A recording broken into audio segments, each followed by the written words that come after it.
Olá, internautas aqui da TV 61. Estamos começando mais um bate-papo com Hélio Dolly. Como vai você, Hélio? Tudo bem?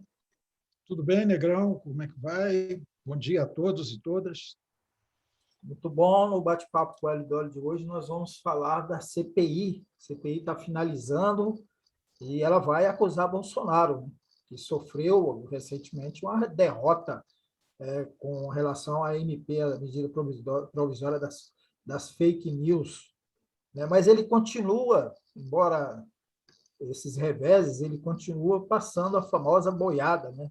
Reforma administrativa, o absurdo agora da hora é uma polícia política que Bolsonaro quer criar sob as suas asas, diretamente vinculada à presidência da República. No baú do Hélio, nós vamos entrar em mais um capítulo das memórias do Hélio, o Hélio repórter, o Hélio político, e as eleições de 1998 também traz muitas revelações aí das recordações de Hélio Dolly. Hélio Dolly, vamos então falar sobre CPI. A CPI está avançando, né? Está terminando, vem aí o relatório de Renan Calheiros e o Bolsonaro pode virar réu, inclusive, né? Mas ele, embora esses reveses, né, inclusive, como eu mencionei, a medida provisória das fake news, ele continua passando a boiada e o Arthur Lira se fazendo de besta ali, não querendo aprovar o impeachment, a abertura do impeachment e a boiada passando, né? Como é que você está avaliando essa conjuntura atual? É isso aí, Negrão. Veja só, tem uma, vamos dizer assim, uma lei da guerra que diz o seguinte: quando o inimigo recua, você tem que avançar. Infelizmente não, felizmente, a CPI está avançando, ela está entendendo o momento e avançou. Grande parte da esquerda não entendeu isso. Está marcando manifestação para 2 de outubro. No momento em que ele recua e que tinha que ter o povo na rua, não, marca para 2 de outubro. Né? Porque é quando ele recua que você tem que avançar. Se você aceita esse recuo dele, você está fazendo o jogo dele. A CPI não, a CPI está avançando. A CPI ela pediu um estudo ao Miguel Reale Júnior, que foi ministro do Fernando Henrique Cardoso, e que, com mais 3, me parece que 3 juristas, elaborou um parecer de 226 páginas, Negrão, mostrando os crimes cometidos por Jair Bolsonaro na condução da pandemia, descrevendo crime por crime, situação por situação. E o relator da CPI, o senador Renan Calheiros, já disse que vai incorporar isso ao seu relatório. Ou seja, a CPI vai acusar Jair Bolsonaro por vários crimes: charlatanismo,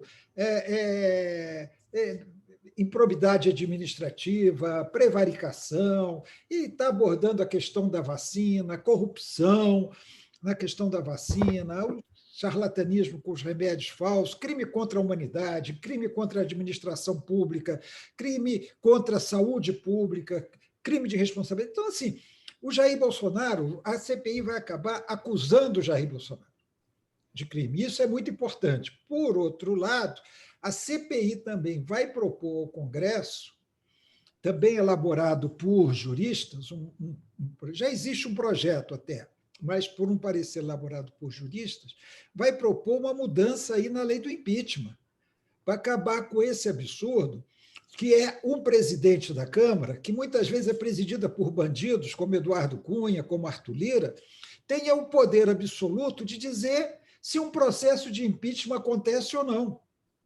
E ela vai mudar também a lei que dá ao Procurador-Geral da República, que é o tal do Aras, reconduzido, inclusive, com votos de senadores do PT, né, para a função que ele está exercendo, tem o direito de dizer se Bolsonaro vai ser processado ou não.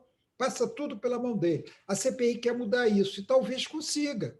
Embora haja um bolsonarismo muito grande, tanto na Câmara como no Senado, é possível que consiga mudar isso. Então, é um ataque frontal a Bolsonaro, que ontem teve uma derrota importante, uma dupla derrota. Aquela medida provisória das fake news, ela não só foi devolvida pelo Rodrigo Pacheco, presidente do Senado, como foi suspensa pela ministra do Supremo Tribunal Federal. Não é? Foi pela Carmen Lúcia, né? Ou foi pela Rosa? Agora estou confundindo, confesso. Então, foi uma dupla derrota para ele, porque ele queria que essa medida das fake news, e ele falou um absurdo ontem, ele falou assim, fake news é normal que tenha, mentira faz parte, quem não mente com namorada, quer dizer, ele é tosco, ele além de fascista, é tosco. A medida é fascista e ele trabalha essa medida com a tosquidão dele, com esse jeito simplório, esse jeito de ignorante. Foi a Rosa, viu? O que a gente chama de babaca de botequim. Foi a Rosa, pesquisei aqui. Como é que é, Negrão? Foi a Rosa veio aqui. Rosa Weber, desculpe, na hora eu fiquei com Carmen Lúcia na cabeça, não sei por quê. Então, Bolsonaro é o babaca de botequim. Aquele babacão de botequim, aquele engraçado, burro, meio ignorante, faz piada, machista, toda hora misógino, tal. É o próprio, é o Bolsonaro. Então, ele está sendo derrotado, e essa ofensiva contra ele. É preciso ter isso. Você não pode acomodar, Bolsonaro agora acalmou, como nós temos visto, inclusive o Kassab estava falando impeachment, no outro dia já está mansadinho. Não, agora nós temos que esperar, vai esperar. Bolsonaro não vai mudar a natureza dele. Ele é fascista, ele quer dar o golpe. O projeto do golpe está aí. Até acho que a Vera Magalhães escreve hoje no Globo que, como ele não gosta de trabalho, e golpe dá trabalho, ele não consegue dar o golpe. Porque dar um golpe dá trabalho. E Bolsonaro não gosta de trabalhar, ele não sabe trabalhar, ele nunca trabalhou na vida. Né? Ele fazia educação física no Exército e depois ele era um deputado de sentar na cadeira e ficar vendo as coisas acontecerem e receber o dinheiro da rachadinha. Ele nunca trabalhou de fato. Recebia lá o salário, o dinheiro da rachadinha dos funcionários dele, ficava lá sentado, batendo papo, falando besteira, babaca de botequim. Ficava fazendo o papel dele de babacão do botequim lá dentro da Câmara dos Deputados. Então, ele tem que ser, essa ofensiva tem que continuar, e felizmente está indo. Agora, Negrão, a gente está esquecendo de um personagem que tem que ser tão atacado contra Bolsonaro hoje, que é o deputado Arthur Lira, Sim, presidente da Câmara. Verdade. O Arthur Lira está fazendo o papel de capataz do Bolsonaro na Câmara. Ele está empenhadíssimo em apoiar a reforma administrativa, que é um projeto do Guedes, do Bolsonaro, que destrói o serviço público no Brasil. Pessoalmente, eu até sou a favor de uma reforma administrativa no Brasil. Eu acho que tem muita coisa a ser aperfeiçoada no serviço público, na estruturação do serviço público, nas carreiras, mas não é essa reforma. Essa reforma é para destruir o serviço público. É para entregar o serviço público à política, que aí vai poder nomear quem quiser para os cargos, que é uma coisa que Bolsonaro quer, porque aí muda o governo, vamos supor, saiu um governo do PT, entrou o governo do Bolsonaro, demite todos os funcionários, não são os comissionados, não, todos, demite a turma toda do PT. Como foi antes da Constituição, né? Assim, como era. Como era antes de 1988, entrava o governo, ele limpava tudo e colocava todo mundo. Eu lembro que lá em Minas, isso era como. Lá em Minas você tinha o PSD e a UDN. Ganhava o prefeito do PSD, a turma da UDN sabia que ia passar 4 anos fora de tudo. Aí ganhava a UDN, o pessoal do PSB já pegava suas coisas e já sabia que ia ficar 4 anos fora do serviço público. Era política, mera política. Mas, entre outros fatores, não é só isso que a reforma administrativa tem de ruim. Ela destrói o serviço público, ela prejudica os servidores públicos, pois ela está indo pela Câmara.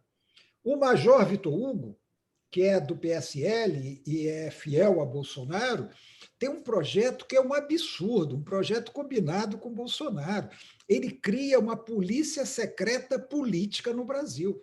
E as pessoas estão um pouco atentas a isso. Esse projeto está lá na Câmara. E se bobear, o Arthur Lira, que é bandido, que é corrupto, pode aprovar, pode fazer com que seja aprovado. Cria na presidência da República uma chamada autoridade contra-terrorista, que, na verdade, é um nome para encobrir um órgão que terá o direito de invadir a vida de qualquer cidadão brasileiro, de investigar qualquer um, entrar na sua intimidade, nas suas coisas, e cujos integrantes terão um excludente de ilicitude, ou seja, podem matar. É o 007, direito de matar, né? É permissão para matar. Excludente de ilicitude, os caras podem fazer o que quiserem, a pretexto de combater o terrorismo. Será a Gestapo do Bolsonaro, né? A Gestapo dele, né? Já está. Existe. O terrorismo é um grande problema no Brasil, Nicolas? Quer dizer, não é. Terrorismo não é problema no Brasil. Entendeu? Para que uma autoridade contra terrorista no Brasil? A Polícia Federal dá perfeitamente conta disso. Os órgãos de inteligência que já existem e que a BIM já está aparelhada pelo Bolsonaro, mas os órgãos de inteligência das Forças Armadas, a própria BIM, os órgãos, a seção de inteligência da Polícia Federal são capazes de enfrentar qualquer ameaça terrorista no Brasil. Portugal agora prendeu 2 iraquianos acusados de serem do Exército Islâmico, lá do ISIS, ou Daesh, como eles chamam. Na normalidade, não tem nenhum escândalo em cima, os 2 estão presos, estão prestando depoimento, estão sendo ouvidos, há uma polêmica se são mesmo do ISIS, se não são. Não precisa de... E Portugal está lá na Europa, né? Muito mais vulnerável ao terrorismo do que o Brasil aqui. Então, é uma desculpa. Então, essa é a boiada, aquela boiada que o Salles, outro ladrão conhecido do governo Bolsonaro, o Salles, dizia, vamos passar a boiada. Então, ao mesmo tempo que Bolsonaro fica fazendo as confusões dele, agora dá uma de falsamente arrependido, com o conluio aí do Michel Temer, que quer ser candidato em 22, que está trabalhando para ser candidato, não é à toa toda essa movimentação dele, inclusive o próprio jantar na casa do outro ladrão, nas Ginarras. Né? Você vê que a gente está falando aqui, só fala de corrupto, de ladrão. Cada um que a gente fala, Arthur Lira, Bolsonaro, nas Ginarras, Michel Temer, é tudo bandido. Olha, já que você mencionou, desculpe interromper, mas já que você mencionou, nada é por acaso, né? Aquela divulgação daquele encontro em que o humorista lá imita ele, eu acho que faz parte do pacote que você, inclusive, mencionou no nosso bate-papo passado, que Ghostwriter não divulga, né? Então, assim, os caras já começaram divulgando que eles escreveram a carta, e agora o mesmo que divulgou, divulga esse vídeo, né? Isso tem um significado, né? É óbvio, essas coisas não acontecem à toa, não foi que o vídeo vazou.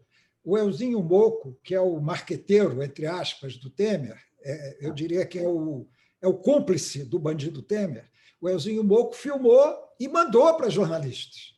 Ou seja, querendo mostrar ali, olha aqui o Temer com toda os pesos pesados aqui, o Temer aqui, e gozando o Bolsonaro. O Temer não é bolsonarista, o Temer está gozando. Mas o Temer, no dia seguinte, já foi correndo ligar para o Bolsonaro para explicar que ali teve gozação contra várias pessoas, não foi só ele, mas o vídeo. Então, por que mandou o vídeo só do Bolsonaro? Por que o Elzinho Moco não mandou todos os vídeos das imitações lá do filho do Paulo Marinho? Então, quer dizer, tudo é planejado, viu, Negão? Tudo essa falsa marketagem, né, que a gente fala. Quer dizer, os caras começam a recorrer a essas coisas não muito lícitas para promover o Temer. O Temer quer ser o Temer quer ser o terceira via de 2022. Está se insinuando. Hoje ele vai participar aqui de um seminário em Brasília com o pessoal do PSDB, PMDB, DEM, Cidadania, em busca dessa construção da terceira via, que eu acho legítimo que haja uma terceira via. Quem quiser ser candidato, eu acho que deve ser. Cada um briga pelo seu espaço. O Temer está brigando pelo espaço dele. Agora, com esses métodos, né? Muito bom. Vamos para o baú do Hélio. O Hélio, nós passamos agora para um próximo capítulo, que é as eleições de 1998. Foi a segunda eleição para o Executivo em Brasília, a terceira, né, para o Parlamento. Né? O Hélio, explica direito essa história. Então, 90 tivemos a primeira eleição para o parlamento, 94 eleição para o executivo, 98 a segunda eleição para o executivo e parlamento também. Não, 98 já foi a terceira, Negrão. Já foi a terceira Foi Joaquim Roriz em 90, Cristóvão em 94 sim. e em 98. É verdade, sim, está correto, tá correto. Então, são a terceira eleição. E no capítulo de hoje, o Hélio aprofunda aí, já começa a aprofundar em 98, que passa pela eleição, a participação dele na eleição, a volta dele para as redações. Então, é isso. Vamos ao baú do Hélio. Vamos lá, Negrão. Como eu falei aqui no programa da última vez, é um pouco de pretensão, porque quem sou eu? Eu rompi com o Cristóvão quando ele me demitiu. Depois eu continuei no PT, saí do PT em 98, quando o PT resolveu apresentar o próprio Cristóvão como candidato à reeleição. Era a primeira vez que nós teríamos reeleição. Antes era proibida a reeleição para o mesmo mandato. Então, por exemplo, Juscelino Kubitschek deixou o mandato. Se ele quisesse, em 1960, ser reeleito, ele teria, se ele pudesse, ele teria sido reeleito, mas ele não podia. Então, o que ele fez? Ele não foi candidato e seria candidato de novo em 65. Foi isso que o Roriz resolveu fazer. Roriz não pôde disputar a eleição de 94, o candidato dele, Valmir Campelo, perdeu para o Cristóvão, e o Roriz se apresentaria como candidato em 1998. E o Cristóvão, naturalmente, se apresentaria para a reeleição, porque o PT resolveu, embora a reeleição fosse contra a reeleição, achou que, bom, já que foi aprovada, vamos entrar nessa boquinha aí. Né? E como o Cristóvão era um governador que não tinha uma má avaliação, na verdade, ele não era mal avaliado, como é hoje Ibanez, como era o Agnello, como era o Rodrigo Hollenberg, a reeleição era perfeitamente possível, viu, Negro? Era uma reeleição até meio óbvia, na verdade, porque era um governo razoavelmente avaliado, o PT era poderoso, o PT era um partido forte. Então, mas o Roriz também era muito forte. O Roriz tinha saído muito bem avaliado do mandato dele, né, que foi de 90 a 94. Então, bom, nesse Negrão, como eu falei, eu saí do governo Cristóvão, tal, tive dificuldade para emprego, fui fazer uma campanha em Boa Vista, voltei de Boa Vista, trabalhei numa agência de comunicação de um amigo meu, Adriano Lopes, trabalhei um tempo nessa agenda, depois eu fui trabalhar numa entidade chamada Associação Brasileira dos Bancos, era a BDE, mas a BDE não era exatamente, Entidades Financeiras de Desenvolvimento. Era uma associação que reunia os bancos estatais que estavam em baixa, porque o Fernando Henrique estava promovendo a privatização dos bancos estatais. Eu trabalhava lá e aí eu tive a oportunidade, então, de começar a fazer o doutorado na Universidade de Brasília.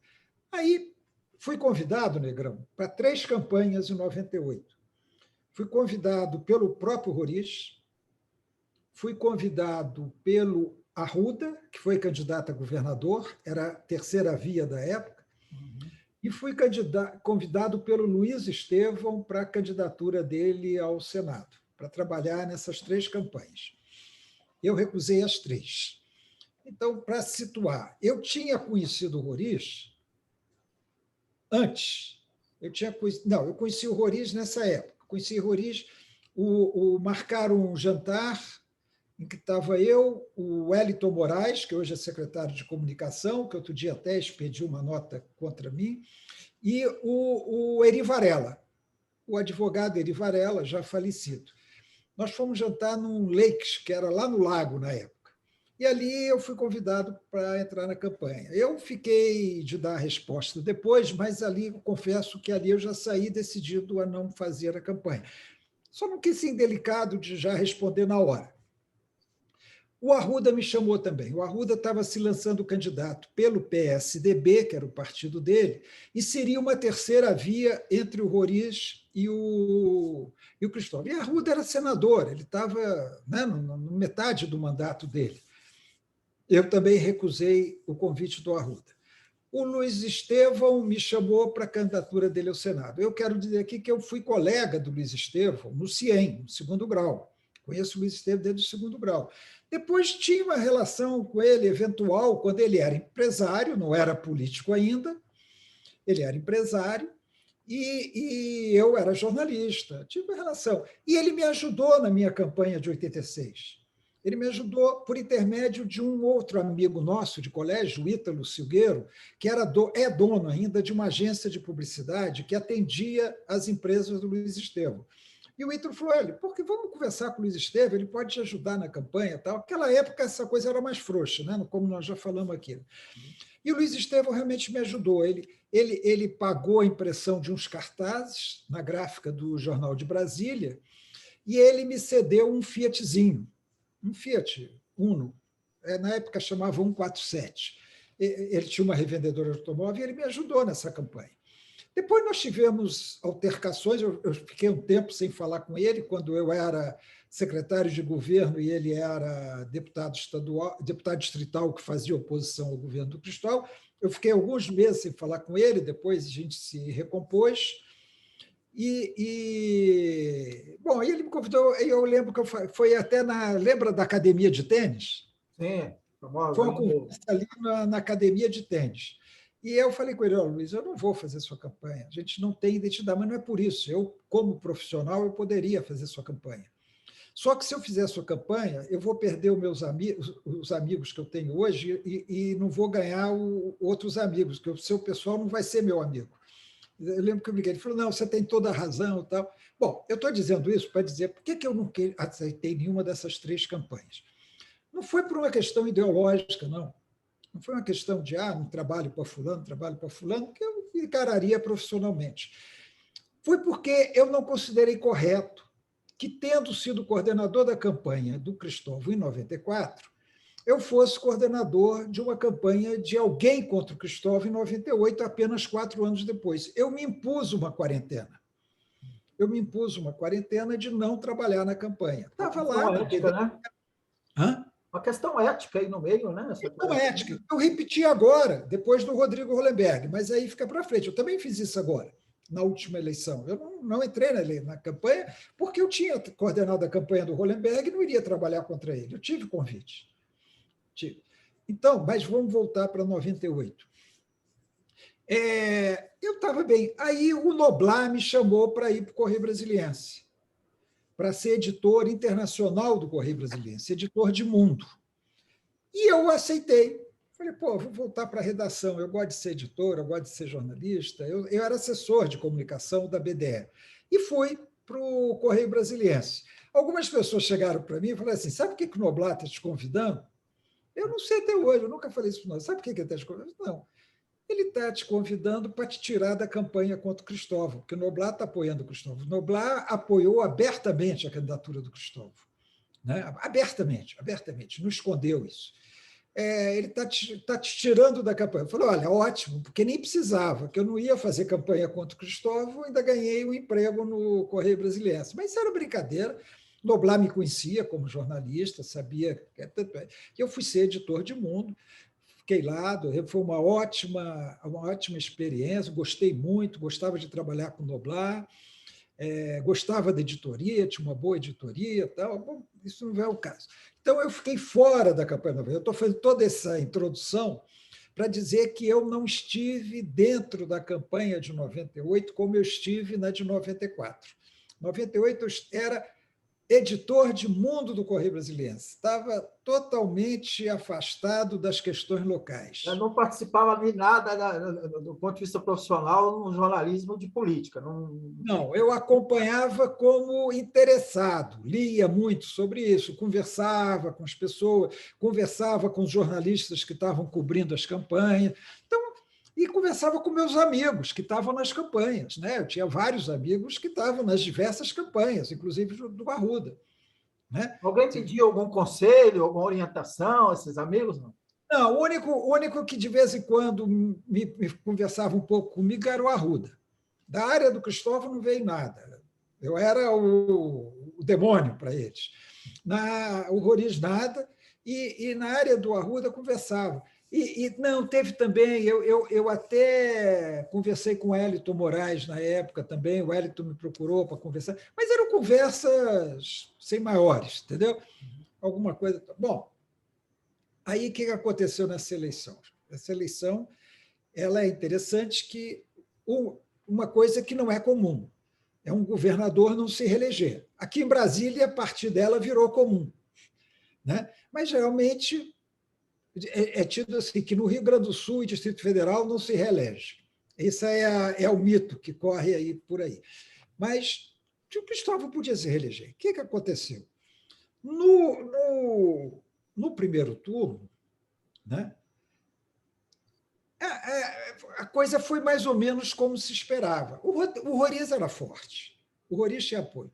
E no primeiro turno, o Roriz perdeu no primeiro turno. Cristóvão teve 42,67% dos votos e Rori teve 39,23% dos votos. Então, o Cristóvão teve uma ligeira vantagem sobre o Roriz no primeiro turno. O Arruda ficou fora, teve 18% dos votos e caiu fora, o que também começou a mostrar a inviabilidade da terceira via aqui no Distrito Federal. Então, o segundo turno era Cristóvão e Roriz. Bom, com uma diferença já ali de 3 pontos, 3, 4 pontos de diferença, Cristóvão tinha tudo para se eleger no segundo turno. Agora, para onde iriam os eleitores do Arruda? As pesquisas mostravam que parte iria para Cristóvão, parte iria para Roriz. Não era vão todos para o Roriz, vão todos para o Cristóvão. Porque o Arruda se colocava como terceira via, fazendo oposição ao Roriz. E também fazendo oposição ao PT. A gente já está vendo falar muito nisso atualmente, né? Ele era a terceira via. Aí veio o seguinte: o que eu acho, por que o Cristóvão perdeu? Veja só. Naquela época, quem fazia pesquisa para o Correio Brasiliense era o Instituto Soma, do qual eu já falei aqui, que pertencia ao Ricardo Pena. Ricardo Pena, naquela época, ainda não tinha se envolvido nem em governo, nem em política. Depois ele se envolveu e até se deu mal. Foi processado. Tal. Mas Ricardo Pena era um instituto sério. Ele não fazia pesquisa manipulada, como hoje a gente vê por aí, ele fazia pesquisa séria. E o Ricardo Pena fornecia as pesquisas ao Correio. E a gente via ali no Correio que a coisa estava bem equilibrada, não estava fácil para nenhum dos dois, muito menos para o Cristóvão. E havia uma tendência de crescimento do Roriz. Só que o Noblar não queria aceitar isso. Noblar queria que o Cristóvão ganhasse a todo custo do Roriz. E não era só o Noblar, era o próprio Correio. O João Cabral, que na época era o chefão do Correio, o João Cabral uma vez reuniu os editores e falou: olha, nós aqui não temos candidato, nós só não queremos. Ele não falou o nome, nós só não queremos o Roriz. Nós não temos candidato, nós não queremos o Roriz. Eu quero esse. Sendo o Roriz, está tudo bem. E era a posição do. Ele não falou o nome do Roriz, tá? Ele falou: não queremos a volta do que é antigo, do que não sei o quê. Todo mundo entendeu. Então, nem toda pesquisa era publicada, mas eu via as pesquisas, eu tinha acesso. Primeiro, porque eu tinha uma boa relação com o Ricardo Pena. Segundo, porque as pesquisas circulavam ali no jornal, ela entrava ali no jornal. O que aconteceu? Cristóvão cometeu alguns erros. O Roriz se aproveitou muito, ele fez uma proposta dizendo que ia dar 28% de reajuste para os servidores públicos, para ganhar o voto dos servidores públicos. O Cristóvão, ele foi contra, dizendo assim, impossível, não dá para dar aumento para o servidor público. Em plena eleição, plena campanha. No segundo turno. Então, o Roriz fala que vai dar um aumento de 28%. O Cristóvão diz que é impossível dar aumento. O servidor já vai, opa, se o outro diz que vai dar, porque... Aí o Cristóvão foi pegar um reforço com o José Serra, que era ministro do Fernando Henrique.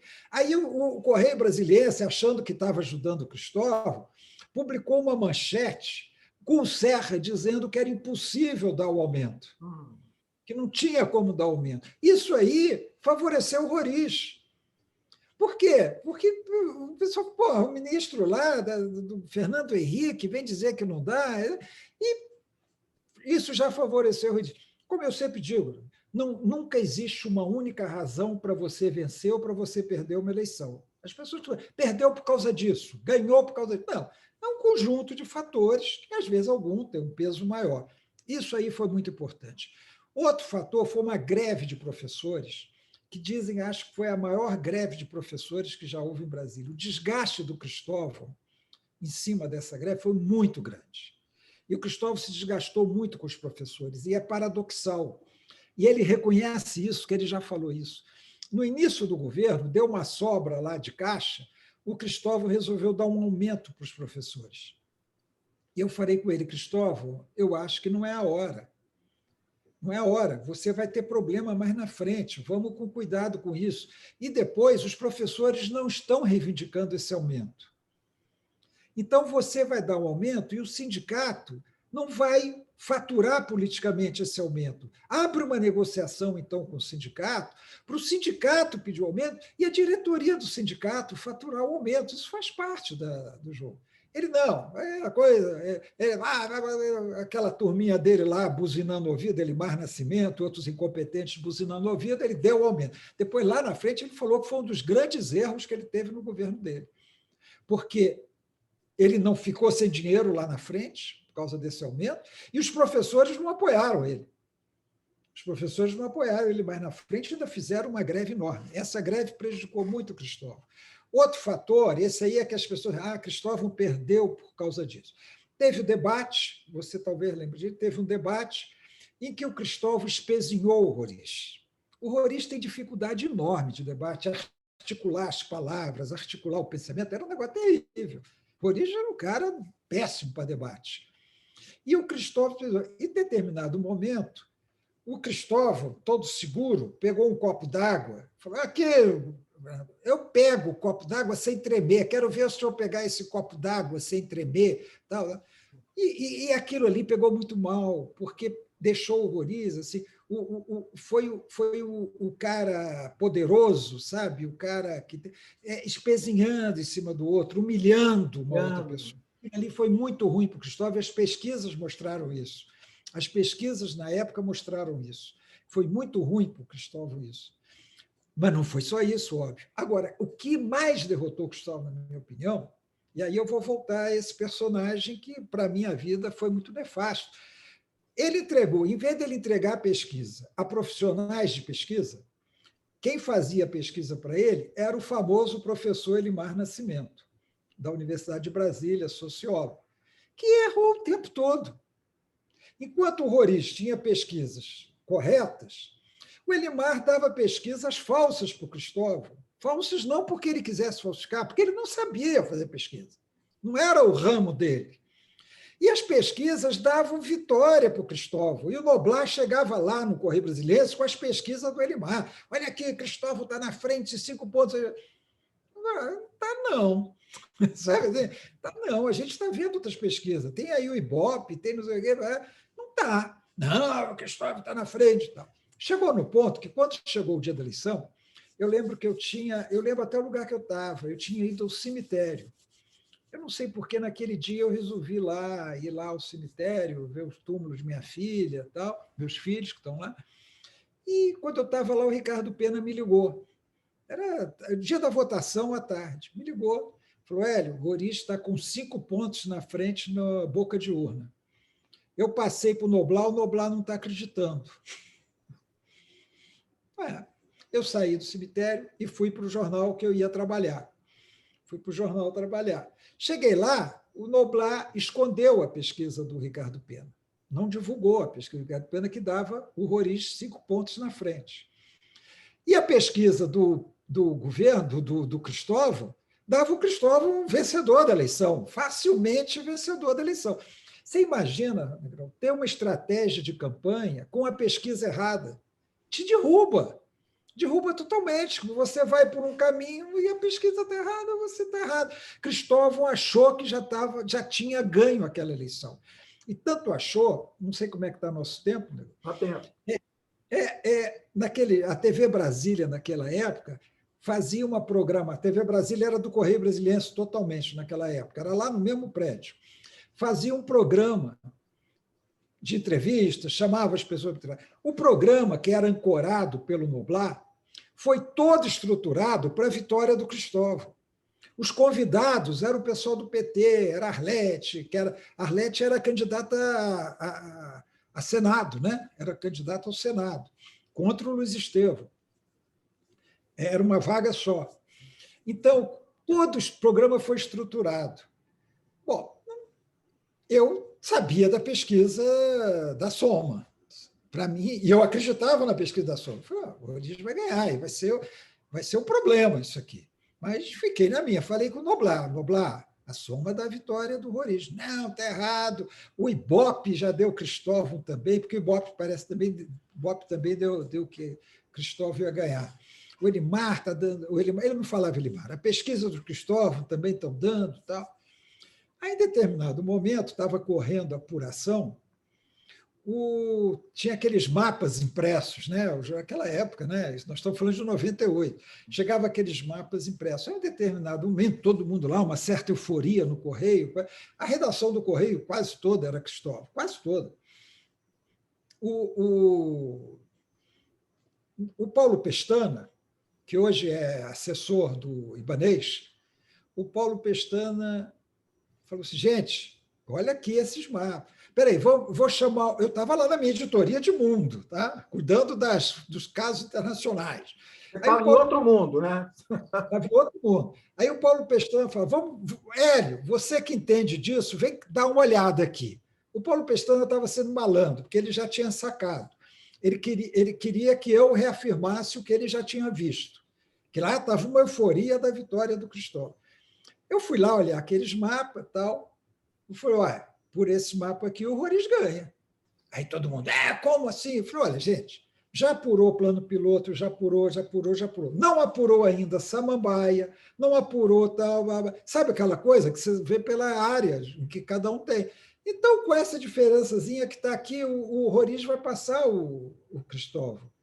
É inevitável. É claro que eu também já tinha a informação da pesquisa da Soma, que eles não tinham, né? O Pestana tinha, que ele era editor de cidade, mas os outros não tinham. Negrão, na hora que estava no ar, na hora da ultrapassagem, estava no ar o programa, dando a vitória do Cristóvão, com os convidados que iriam lá falar da vitória do Cristóvão e tal. Foi um negócio que pegou mal, porque, sabe, o clima baixou. O Noblar parou de ancorar o programa. O Noblar interrompeu a ancoragem do programa que ele estava fazendo, passou para não lembro para quem. Foi um negócio. Mas então, o Cristóvão perdeu a reeleição e foi apertado. Foram 36 mil votos de diferença. O Roriz teve 51,74 e o Cristóvão teve 48,26. Muito apertado. Então, você vê ali, olha, 36 mil votos, na verdade. Foi apertadíssimo. Não foram os 5 pontos do Ricardo Pena, mas foi praticamente 4 pontos, porque era 51,8, 48,2, foi quase 4 pontos da margem de erro da pesquisa. Margem de erro da pesquisa geralmente 2 pontos percentuais, 3 pontos percentuais. E a pesquisa do Cristóvão, que dava ele 7 pontos na frente, 7, dava 7 na frente, estava totalmente errada. Né? Então, aí você teve esse resultado, não sei como é que está o tempo, eu posso depois contar como é que foi também a eleição do Senado, que também tem coisas interessantes. O Luiz Estevão elegeu para o Senado nessa, né? Sabe disso. Vamos falar dessa disputa do Senado, que eu acho que é importante, esse ponto também, finalizando, né, que foi esse final no próximo capítulo das eleições de 1998 aqui do Baú do Hélio, dentro do bate-papo com o Hélio Dolly. Obrigado, Hélio.